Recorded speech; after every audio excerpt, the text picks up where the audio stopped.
I stood in my kitchen watching my mother, father, and brother Mark loading furniture through my front door while I was supposed to be at work. They were using the spare key I'd hidden 3 years ago when they'd called me a failure and worthless burden. My mother was directing movers to place their belongings in my living room, claiming to neighbors that poor Liza needs family supervision since she has no husband or children. I pulled out my phone and dialed 911. My hands steady, despite years of pain. 3 years ago, my life looked completely different. I was 30 years old, working as a marketing director at Preston Communications in Dallas, Texas, earning $95,000 a year. I had a nice apartment downtown, a growing savings account, and dreams of buying my own house before I turned 35. My parents, Frank and Susan, never missed an opportunity to brag about their successful daughter to anyone who would listen at their church or country club. They'd introduce me as their little executive, their voice dripping with pride that barely masked something else I couldn't quite identify at the time. My brother Mark, 2 years older than me, worked as a retail manager at a sporting goods store in our hometown of Plano, just outside Dallas. Had married his high school sweetheart, divorced 3 years later, and moved back in with our parents twice before finally getting his own place. Whenever I visited for Sunday dinners, I could feel his resentment simmering beneath polite conversation. Mom would inevitably bring up my latest promotion or successful campaign, and Mark would suddenly need to check his phone or remember something urgent he had to do. Everything changed on a Thursday afternoon in March. Our company had been struggling with client retention, and rumors of downsizing had been circulating for weeks. I was called into the conference room with 14 other employees. The HR representative couldn't meet our eyes as she explained that our positions were being eliminated effective immediately. They gave us cardboard boxes to pack our desks, and 2 weeks of severance for every year we'd worked there. 6 years translated to 3 months of pay, which seemed like plenty of time to find something new. I wasn't worried at first. My resume was solid. My LinkedIn profile showed steady career progression, and I had good references. I spent the first month updating my portfolio, reaching out to contacts, and applying to positions that matched my experience. The second month, I expanded my search to include roles that paid $20,000 less. By month 3, I was applying to anything remotely related to marketing. The rejections came in waves. Too experienced for junior roles, not quite right for senior positions. Companies wanted digital specialists, or social media experts, or someone with experience in their exact industry. My savings dwindled faster than I'd anticipated. Rent in Dallas was $2,000 a month, and unemployment benefits barely covered groceries and utilities. By month 6, I had exhausted my savings, maxed out my credit cards, and sold everything valuable I owned. My car payment was 3 months behind. The apartment complex had started eviction proceedings. I swallowed my pride and called my parents, asking if I could move back home temporarily while I got back on my feet. My mother's response still echoes in my mind. "Liza, honey, you're 30 years old, with no husband, no children, just failure. You don't even have a real family of your own. We can't enable your poor choices. Maybe if you'd focused less on career and more on finding a good man like I told you, you wouldn't be in this situation."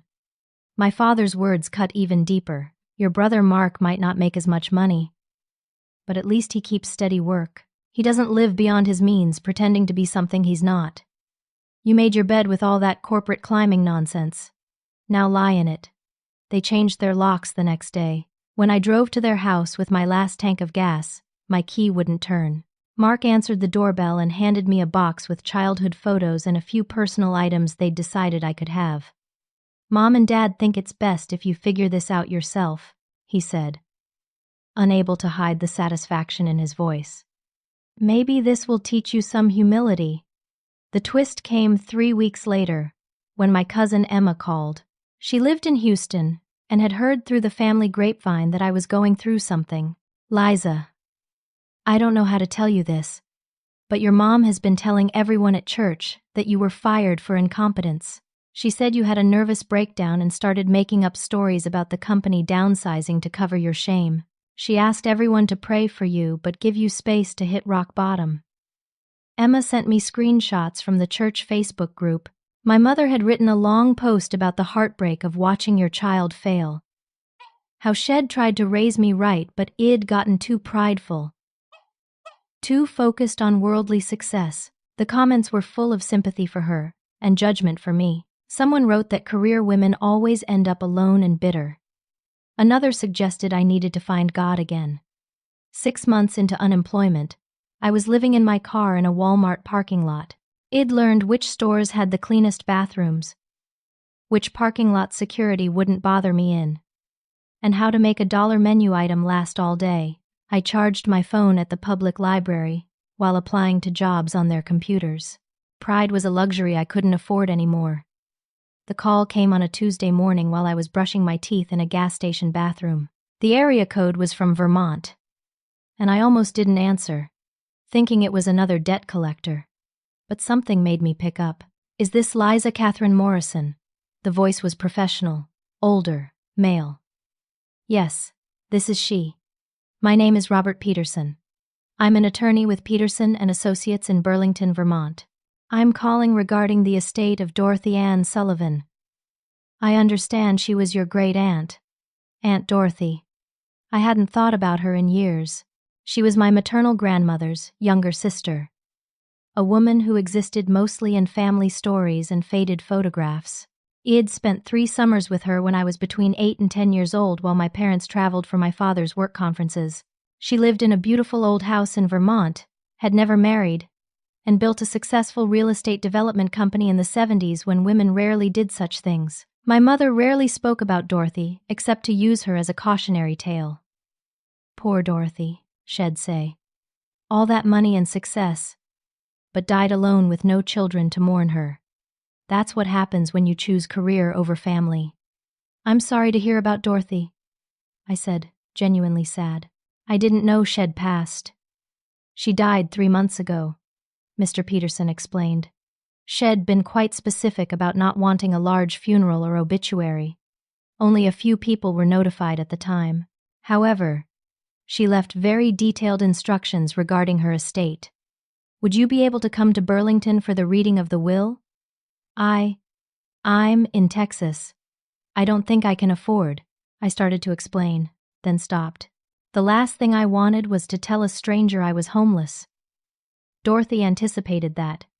"She set aside funds specifically for your travel expenses. I can wire you $5,000 today for travel and accommodation. The reading is scheduled for Friday. $5,000. I sat down on the closed toilet lid, my legs shaking. Why would she leave travel money for me? We hadn't spoken in 20 years. "All will be explained at the reading. Miss Morrison, can I have your banking information for the wire transfer?" I gave him the information for my nearly empty account and spent the rest of the day in shock. By evening, the money was there. Real money. I bought a tank of gas, a cheap motel room to shower properly, a decent meal, and a bus ticket to Burlington. The rest I saved, knowing it might be all I'd have for a while. The law office in Burlington was in a restored Victorian building downtown. Mr. Peterson was in his 60s, with kind eyes and a gentle manner. He offered me coffee and cookies, seeming not to notice my too loose clothes and worn shoes. "Dorothy was quite specific about her wishes," he began, pulling out a thick folder. "She left detailed instructions and letters for various people, but the bulk of her estate she left to you." I nearly dropped my coffee cup. "To me? But we barely knew each other. Why not to my mother or—" He handed me an envelope with my name written in Dorothy's distinctive handwriting. Perhaps this will explain. The letter inside was dated 6 months before her death. "My dear Liza, if you're reading this, then I'm gone. And you're probably wondering why I've chosen you. The truth is, I've been watching you from afar for years. Your career success, your independence, your determination to build something of your own. You reminded me of myself at your age, fighting to be taken seriously in a world that told us our value lay only in marriage and motherhood. I know about your job loss. I know about your family's rejection. Yes, I've kept tabs through various sources. Your mother, my niece, has become exactly what I feared she would.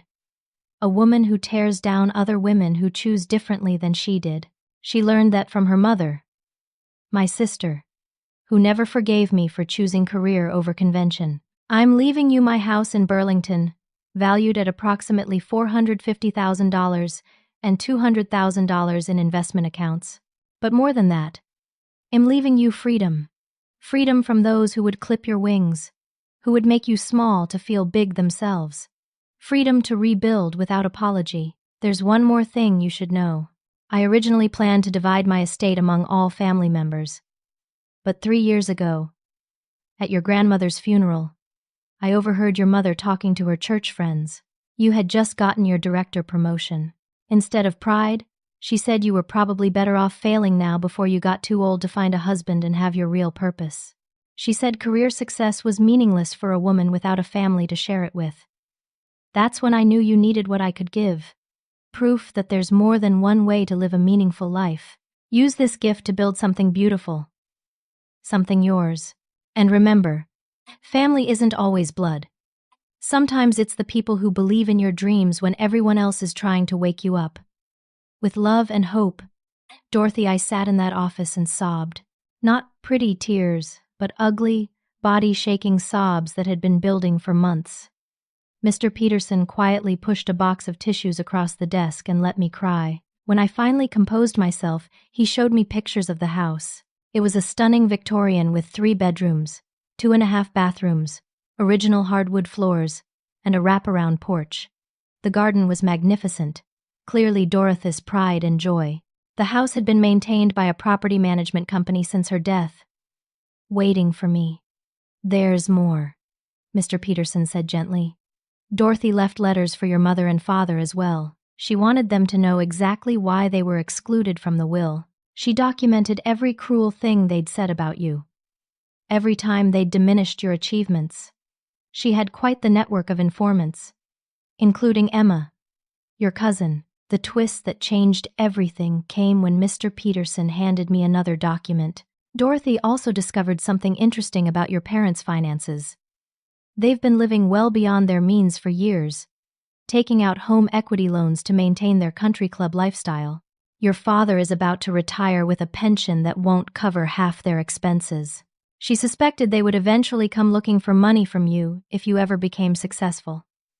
She wanted you to be prepared. 2.5 years later, my life in Burlington was everything I'd never dared to dream it could be. Dorothy's house had become my sanctuary and my foundation for rebuilding. The first few months were spent just learning to breathe again, to sleep without fear, to wake up without dread. I repainted every room.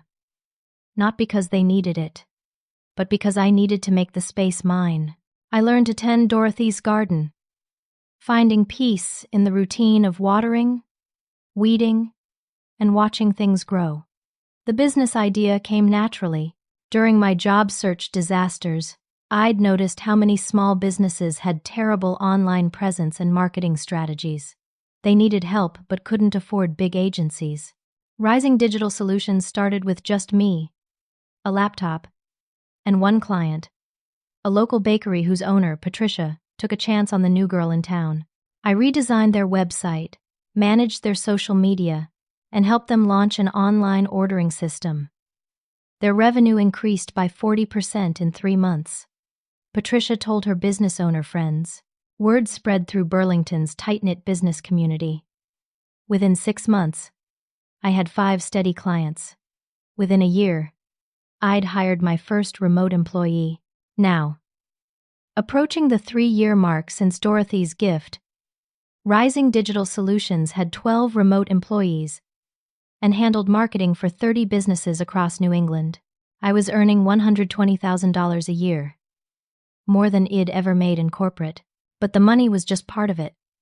I had control over my schedule, my clients, my life. I worked from Dorothy's beautiful home office, looking out at the garden shed loved. When I needed a break, I walked downtown to grab coffee and chat with neighbors who knew me by name. Sarah and Tom Henderson lived next door, a couple in their 50s who'd moved from Boston to enjoy a quieter life. Sarah was a retired teacher who'd immediately adopted me, bringing over casseroles and inviting me for dinner until I finally stopped feeling like an imposition. Tom worked from home as a consultant and became my unofficial business mentor, helping me navigate contracts and pricing strategies.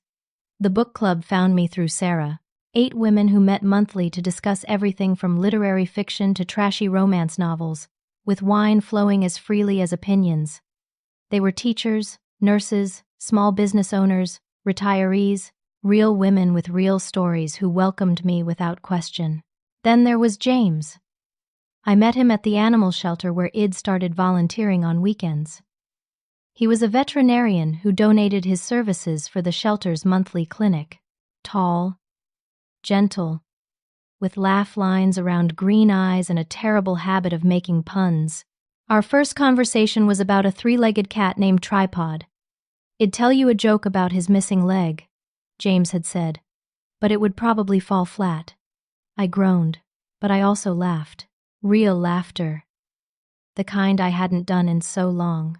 We started getting coffee after shelter shifts. Coffee became lunch. Lunch became dinner. 8 months in, we were comfortable in a way I'd never experienced. He knew my whole story, had held me while I cried about my family's betrayal, and never once suggested I should forgive them for my own peace. "Some bridges are meant to stay burned," Head said. "That's how you light the way forward." Id started sharing bits of my new life on social media. Not bragging, just genuine joy. Photos of Dorothy's garden in bloom, my home office setup, team meetings for Rising Digital Solutions, the shelter animals I helped socialize, dinners with friends, Burlington's fall colors, professional wins, and personal milestones. I knew my family might see them through mutual connections, but I no longer cared about their opinions. The twist came during a casual lunch with Sarah at our favorite cafe downtown. She seemed uncomfortable, picking at her salad, starting sentences and stopping. "What's wrong?" I finally asked. "I need to tell you something. And I'm not sure how you'll take it," she said. "You know how I love to Google everyone? It's a terrible habit from my teaching days, making sure new people around the kids were safe." I nodded, amused. Shed admitted to Googling me early in our friendship, finding my old corporate profile and being impressed. "Well, I did it again recently. Just curious about your business growth. But I found something else." She pulled out her phone, showing me a Facebook post from 3 months ago. It was from Mark, in a Texas community group.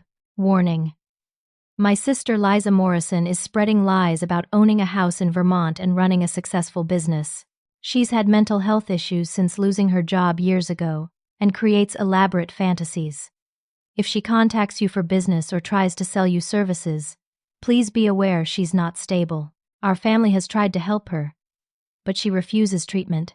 The comments were brutal. My parents had both replied, supporting Mark's claims. My mother wrote, "We pray for her daily, but had to practice tough love. The delusions have gotten worse. She even claimed a dead relative left her money. Please don't enable her fantasies if she reaches out," my father added. "Mental illness is a terrible thing. We've consulted professionals who say confronting her delusions only makes things worse. Best to ignore any claims about success or property ownership." I stared at the screen, feeling nothing at first. Then a slow burn of anger. They were actively trying to sabotage me, even from 1,500 miles away. "There's more," Sarah said gently. She showed me several other posts in different groups, all variations of the same theme. Mark had been systematically posting these warnings in business groups, professional networks, anywhere he could find. "Have any clients asked about this?" I asked, trying to keep my voice steady. "That's the thing," Sarah said. I commented on one post. I said I'm your neighbor, that you absolutely own your house and run a successful business. I even posted a link to the Burlington Business Journal article about Rising Digital Solutions winning the new Business Excellence Award. What happened? Mark deleted my comment and blocked me. But not before I screenshot everything, including responses from other people. Who'd started questioning his story. One person noted that no mental health professional would recommend publicly shaming someone online. Another found your business registration and tax records, which are public. The posts started disappearing after that. I sat back, processing this information. They couldn't stand that I'd succeeded without them. The narrative of my failure was so important to them that they'd rather create elaborate lies than admit they were wrong. I'd taken a half day off from work to prepare for that evening's book club meeting. It was my turn to host, and James was finally joining us. The group had been begging to meet him for months, and had good-naturedly agreed to be the lone male in a room full of wine-drinking women discussing whether the heroine should have ended up with the stable guy or the bad boy. Pulling into my driveway at 1 p.m, I immediately noticed something wrong. A beige sedan with Texas plates sat in my usual spot. Behind it was a small moving truck, the kind people rent for apartment moves. My stomach dropped before my mind fully processed what I was seeing. Through the large front window, I could see movement inside my house. Multiple people. Furniture being rearranged. For a moment, I wondered if I was having some kind of breakdown. Had I forgotten about hiring movers? Was this a vivid nightmare? Then I saw my mother through the window, directing 2 young men in matching moving company shirts. She was pointing at my living room, gesturing where to place a hideous floral love seat I recognized from their formal living room in Texas, the one no one was allowed to sit on because it was for appearances only. My legs felt weak as I got out of my car and walked closer to the window, staying out of sight. My father was in the dining room, removing my artwork from the walls and stacking it carelessly in a corner. Mark emerged from the hallway carrying boxes from my office, my private documents visible in his arms. I could hear my mother on the phone through the cracked window. Her voice carried that false concern Shed perfected over the years, the tone that made her cruelty sound like care. "Yes, we're moving in to take care of our mentally unstable daughter," she was saying. "She's been living in this house illegally. Squatting, really. Pretending her aunt left it to her. We've driven all the way from Texas to help her. The poor thing actually believes she owns this place." Mark was photographing documents from my home office with his phone. I watched him snap pictures of my business license, tax returns, client contracts. He was methodical about it, making sure to get clear shots of everything. My father instructed the movers to put my belongings in the garage. "She won't be needing much space once we're here to help her get back to reality," he said. "Mental illness is so tragic. She's created this whole fantasy life, even fake business papers. Well, get her the help she needs." The movers looked uncomfortable but continued working. They'd obviously been told a very convincing story about helping a family intervene with their troubled daughter. I wondered what documentation my family had shown them to make this seem legitimate. Susan spotted me through the window. Our eyes met, and she smiled. Not a warm smile, but the satisfied smile of someone who believes they've already won. She walked to the front door and opened it like she owned the place. Like she hadn't destroyed me 3 years ago when I needed them most. "Liza, honey, don't look so shocked," she said, her voice dripping with false sweetness. "We know you've been struggling with your delusions. We're here to help. This fantasy about owning this house and having a business needs to stop. You don't even have a family of your own, no husband, no children. You're 33 now, still alone, still pretending. Well, take care of everything." My father appeared behind her. "We've been so worried about you, sweetheart. Living in this house illegally, telling people you own it. The family that actually owns it could have you arrested. We're here to prevent that." Mark joined them at the door, holding up his phone. "I've already been documenting evidence of your fraud. Fake business licenses, forged tax documents. You've really gone deep into this fantasy, Liza. But we're family. We'll help you through this mental health crisis. How did you get in?" My voice was steadier than I felt. "You gave us a spare key. Remember, Susan held up the key I'd hidden 3 years ago. Back when I still thought they were family. You told us where it was during one of your episodes. You probably don't remember. The illness makes you forget things." The movers had stopped working, sensing tension. One of them, an older man with kind eyes, approached. "Mom, is everything okay here?" "Everything's fine," Frank said quickly. "Our daughter is just confused. She has mental health issues. We have documentation from her doctors. I'd like to see that documentation," I said calmly. Mark pulled out a folder with official-looking papers. "We've already been to the town clerk's office this morning. Filed everything properly. There's a review hearing scheduled for tomorrow morning to transfer the property deed to responsible parties, meaning us. Since you're clearly not competent to handle property ownership," he showed me a document with a town seal. It was real. They'd actually gone to the town office and filed paperwork claiming I was mentally incompetent. The hearing was scheduled for 9 the next morning. The clerk was very understanding. Susan added, "Such a sweet woman. She said she'd heard about you living here and wondered about the situation. We explained about your condition, how you've been squatting in this poor dead woman's house, and she expedited the hearing. We're doing this because we love you," Frank said. "Once we sell this house, we can use the money to get you proper treatment.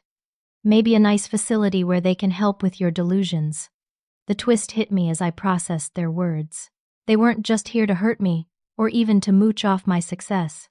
They were attempting to steal my house entirely, to have me declared incompetent and take everything Dorothy had left me. They'd driven 1,500 miles with furniture and fake medical documents.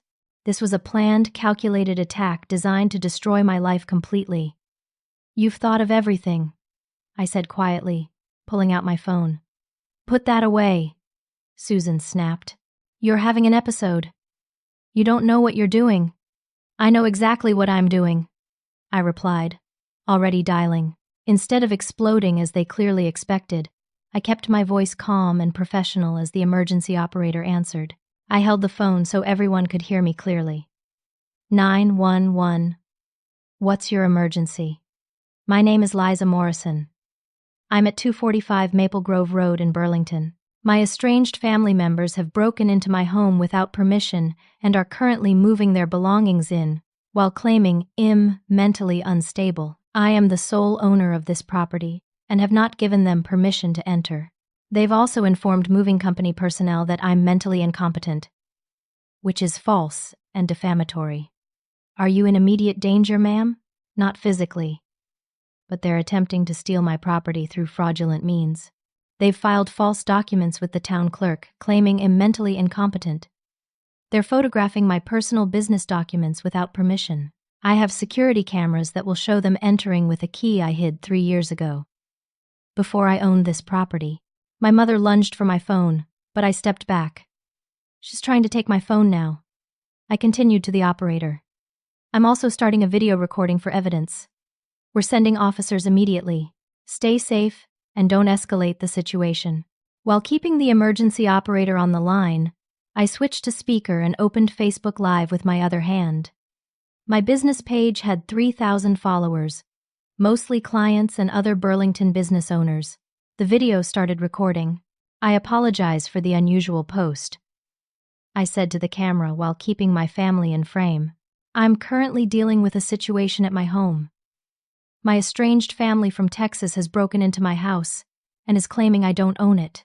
They're telling people I'm mentally ill because I wouldn't give them money 3 years ago when they disowned me for losing my job." "Turn that off," Mark shouted, his face turning red. "You're having a mental episode. This is exactly the behavior we're talking about." I kept recording. "That's my brother Mark. Has been posting in online groups that I'm delusional about owning this house and running my business. Behind him are my parents, Frank and Susan Morrison, who changed their locks when I asked for help during unemployment and told me I had no real family because I'm not married with children.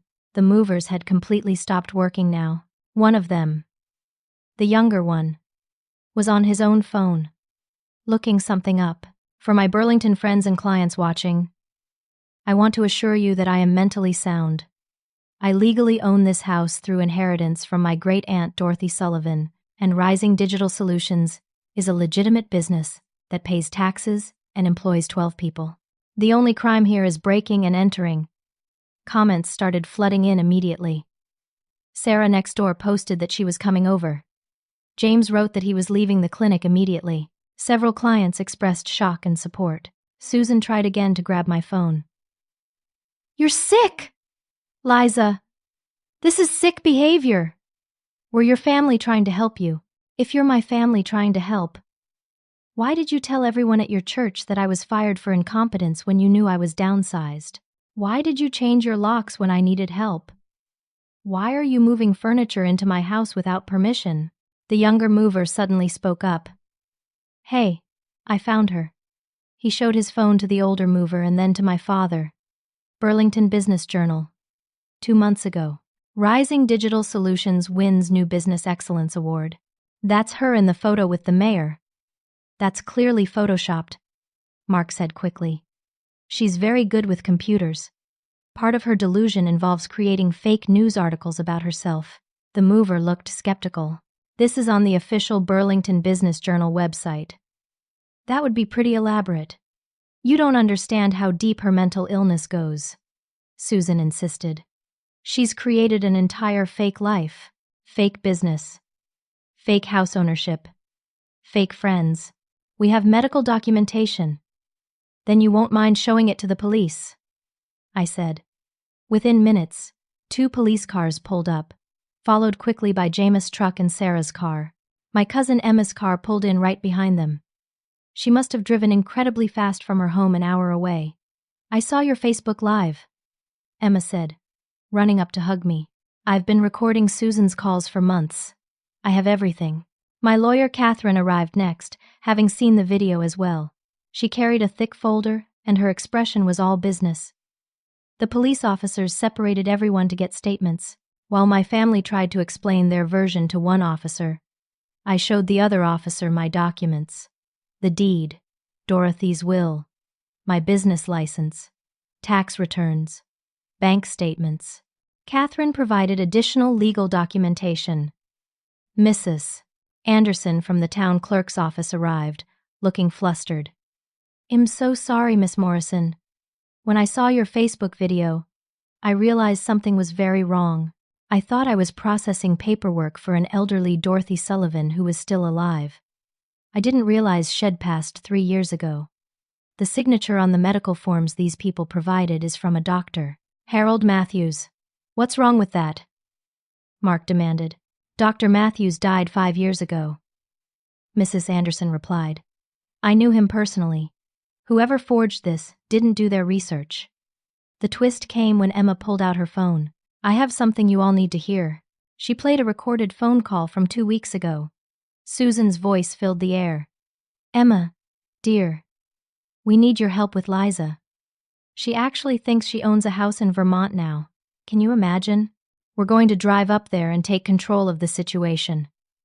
If we can get her declared incompetent, we can sell the house and use the money for her treatment. Well, after we pay off our debts, of course. We've had some financial troubles, and this would solve everything." Emma's voice responded. "Aunt Susan, Liza does own that house." Dorothy left it to her. "I helped verify the will was legitimate. Don't be ridiculous." Susan's recorded voice snapped. Dorothy barely knew Liza. If she left anyone anything, it would have been me, her actual niece. Liza probably forged documents. That's what mentally ill people do. Once we get the house transferred to us, well, sell it and finally have the retirement we deserve. She owes us for raising her anyway. The police officers exchanged glances. The one taking my family's statement turned to them. "Mom, sir, you're under arrest for breaking and entering, attempted fraud, and conspiracy to commit theft." As the police officers read my family their rights, the full scope of their plan began unraveling in front of everyone. The movers, now realizing they'd been part of an attempted crime, were eager to cooperate with the authorities. "They paid us in cash," the older mover explained to the officers. "Said their daughter was mentally ill and might react badly to them moving in to help her. They had official-looking medical papers saying she was incompetent. We thought we were helping. They told us she might call the police because of her paranoia," the younger mover added. "Said not to believe anything she said because she creates elaborate stories."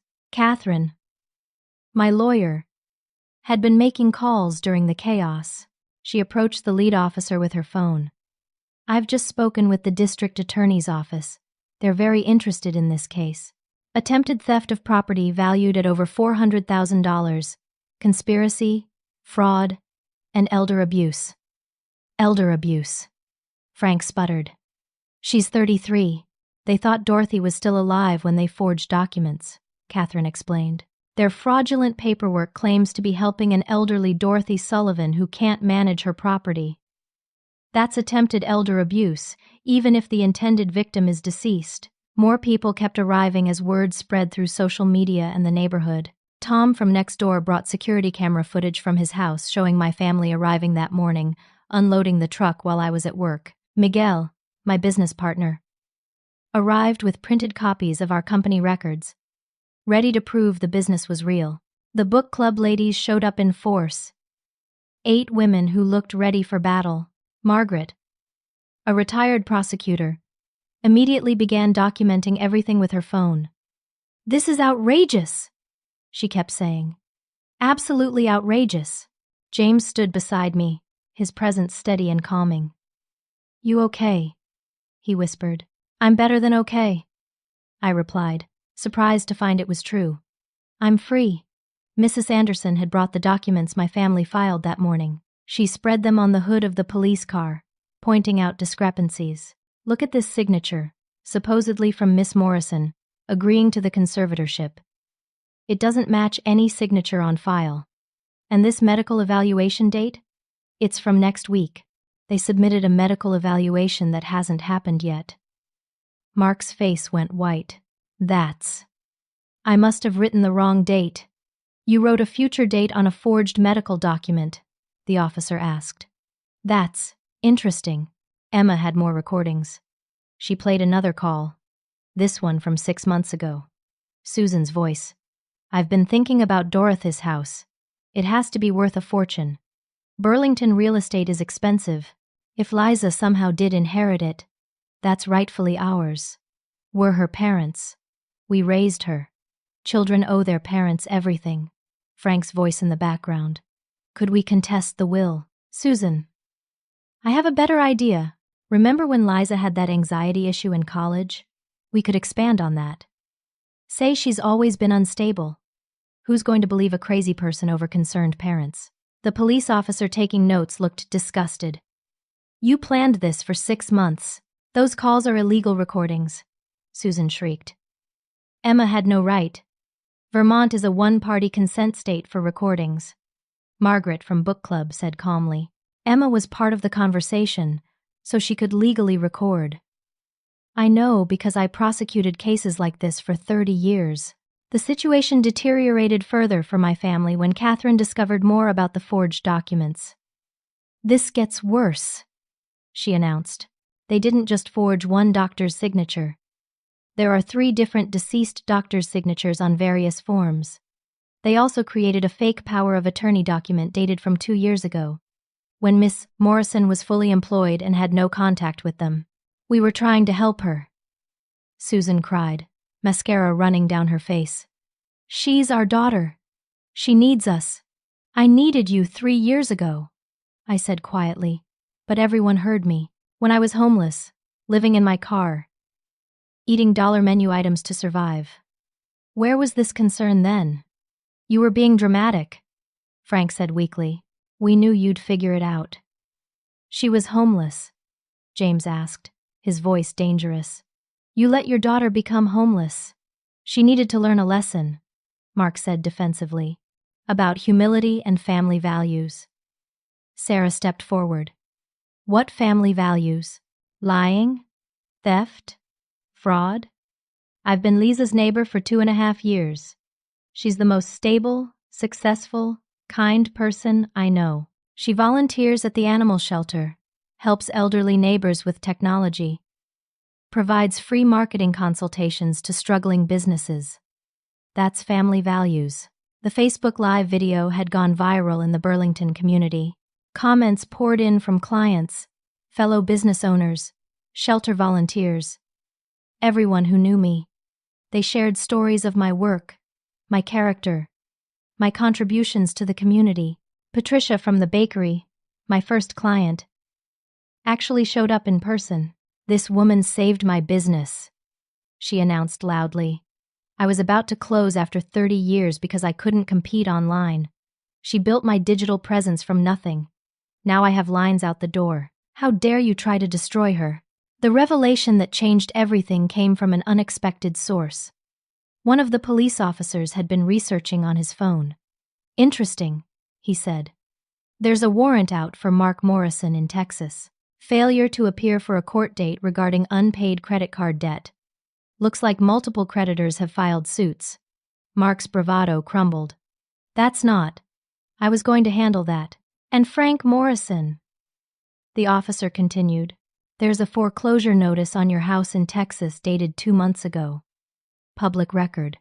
My parents looked at each other in panic. The truth was finally exposed. They weren't here to help me. They were desperate, broke, and saw my success as their lifeline. Is that why you really came? I asked. You're losing your house. Susan broke down completely. It's not fair. We worked our whole lives. We deserve comfort in retirement. You have all this from Dorothy. And Dorothy got it from who knows where. We're your parents. We made you. This should be ours. Dorothy earned every penny through her own work, I said, and I've earned my success through mine. You contributed nothing except pain. The police arrested all 3 of them. Mark for the Texas warrant and the forgery charges. My parents for breaking and entering. Conspiracy to commit fraud. And attempted theft. The movers, cleared of wrongdoing, provided written statements and left their contact information as witnesses. They even helped move my parents' furniture back into their truck before it was impounded as evidence. The news spread quickly through Burlington and beyond. The local news picked up the story. Texas family attempts to steal Burlington woman's home through fraud. The headline was everywhere by evening. My Facebook Live video had been shared thousands of times, reaching far beyond Vermont. 2 weeks later, we sat in a courthouse for the preliminary hearing. My family looked smaller somehow. Diminished. Their lawyer, a public defender, had advised them to plead guilty to lesser charges in exchange for avoiding trial. The judge, Honorable Patricia Winters, was known for her no-nonsense approach to justice. I've reviewed all the evidence, Judge Winters said, her voice stern. The calculated nature of this crime is particularly disturbing. You didn't just attempt to steal property. You attempted to destroy your daughter's reputation, her business, her entire life. You tried to have her declared mentally incompetent based on forged documents from deceased doctors. This wasn't a moment of poor judgment. This was a 6-month conspiracy to commit fraud. She turned to Mark first. Mr. Morrison, you're sentenced to 18 months in prison for forgery and fraud, plus 5 years probation. You'll also be extradited to Texas to face your charges there. Mark slumped in his chair. His lawyer had warned him it could have been worse. The forgery alone could have gotten him 5 years. Frank and Susan Morrison, the judge continued. You're sentenced to 2 years probation and 300 hours of community service each. You will pay full restitution for legal fees and damages, totaling $47,000. Any violation of probation will result in immediate incarceration. Your Honor, their lawyer started. My clients have no ability to pay. Then they'll have payment plans arranged through the court. Judge Winters interrupted. They can get jobs like everyone else. Additionally, a restraining order is granted. You are not to come within 1,000 feet of Liza Morrison or attempt any contact, direct or indirect, for 5 years. The real consequences came swift and harsh from their community in Texas. Their church, having learned the truth through news coverage, formally asked them to leave the congregation. The country club revoked their membership for conduct unbecoming. Mark's employer fired him the day the arrest made news. Their house in Texas went to foreclosure auction, selling for far less than they owed. They ended up in a 1-bedroom apartment in a rough part of Dallas, both working minimum wage jobs to survive and make restitution payments. The golden retirement they'd imagined funded by my inheritance became a harsh reality of consequences. 6 months after the attempted theft, I received a letter forwarded through my lawyer. It was from Susan, written on lined notebook paper. Liza, I know you won't read this, but I need to write it. I was wrong, not just about trying to take your house, but about everything. I was jealous of Dorothy my whole life. She had freedom, I never did. When I saw you choosing the same path, succeeding where I'd been told women couldn't, it triggered something ugly in me. I wanted you to need me, to fail so I could feel important. That's not love. That's not motherhood. I see that now. Your father follows my lead. Always has. Mark learned from us that taking from others was easier than earning for yourself. We created this dysfunction. You broke free from it. I'm not asking for forgiveness. I'm just acknowledging the truth. You deserved better. I read it twice, then filed it away. I didn't respond. Some apologies are more for the person giving them than receiving them. But I also didn't hold on to anger. Dorothy had taught me through her letter that living well was the best response to those who tried to make you small. A year after the incident, James proposed in Dorothy's garden. Head arranged candles along the stone path and hung lights in the trees. Sarah and Tom watched from their yard, pretending to check their mail but obviously crying. The book club ladies were supposedly having wine next door but kept peeking through the fence. You've shown me that family isn't about blood, James said, on one knee among Dorothy's roses. It's about choosing each other, supporting dreams, and facing whatever comes together. You've built something beautiful from pain. Let me help you keep building. Marry me. I said yes, obviously. The book club ladies cheered so loud they gave up pretending they weren't watching. Our wedding was small but perfect. Held in the backyard of the house my family tried to steal. Emma was my maid of honor. Patricia from the bakery made our cake. Sarah officiated, having gotten certified online just for us. Miguel walked me down the aisle, joking that as my business partner, he'd better get me there on time. The animal shelter brought adoptable puppies for guests to play with during cocktail hour.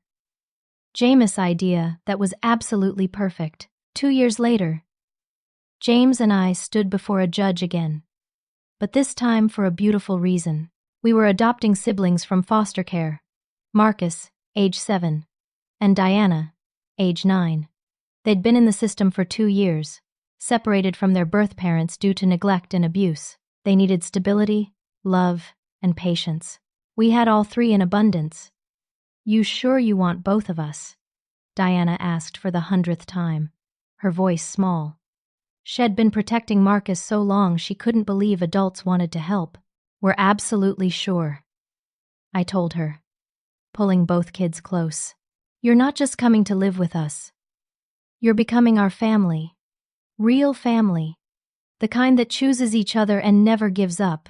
We named the baby we adopted the following year Dorothy, after the woman who'd given me everything by believing I deserved it. Rising Digital Solutions continued growing. We reached 50 employees, opened a physical office in downtown Burlington, and started a non-profit division, providing free services to domestic violence shelters and organizations helping people escape financial abuse. The Dorothy Foundation, funded by 10% of our profits, helped women whose families had financially abused them start over. I spoke at conferences about entrepreneurship and overcoming adversity. The story of my family's attempted theft became a cautionary tale I shared to help others recognize toxic family dynamics and financial abuse.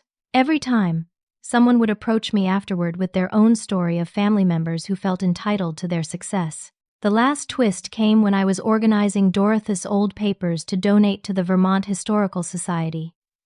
Interested in her pioneering business career, I found a box of letters at the back of her closet.